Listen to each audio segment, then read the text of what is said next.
Haddi, það er ekkert suicide á morgun á þitt lið. Nei, herruðu, ætlaði þessi ekki bara recovery? Nei, fokk, það er ekki recovery. Ég finn eitthvað sem við getum hlaupið yfir. Hérna, bara, þú veist, byrjum á þessum leik. Þetta var svona skrítin leikur, þið voru svolítið undir allan fyrir hálfleikann, en svo hvað? Nei, við byrjum vel. Fyrsta leikur er bara geggjaður hjá okkur. Það er svona ná svona aðeins átt að sjá svæðisvörðun hjá okkur.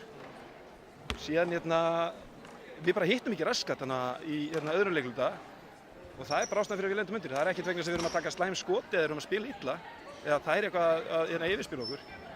Við bara hittum ekki. Við vorum okkar eigin djöflar og síðan tölum við það rétt áður en leikurinn byrjar að fyrstu 5 mínúturnar í þriðja leikluta. Þú veist, ef við ætlum ekki að mæta í það, þá getum við bara hætt þessu kjaftæði.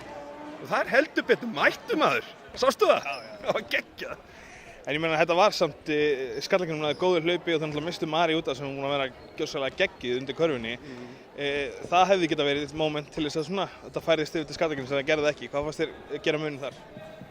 Við erum að læra að vera lið. Við erum að læra að spila svona innan kerfisins okkar. Og það er bara stór skref sem við tókum í dag. Og það er ástæðan. Þetta er úrslit eftir þetta skrítna tímabil hjá okkur, þetta getur verið heldur betri gulrót.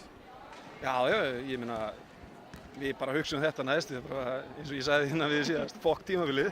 Það er bara bikarinn núna, við njótum þess. Úrslitaleikurinn á laugardaginn, ég gerir ráð fyrir að þið NR-víkingar vilji fá Keflavík eða eitthvað? Það væri ógeðslega gaman.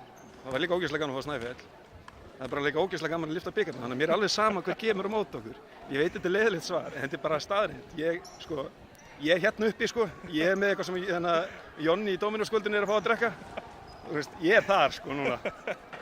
Glæsilegt.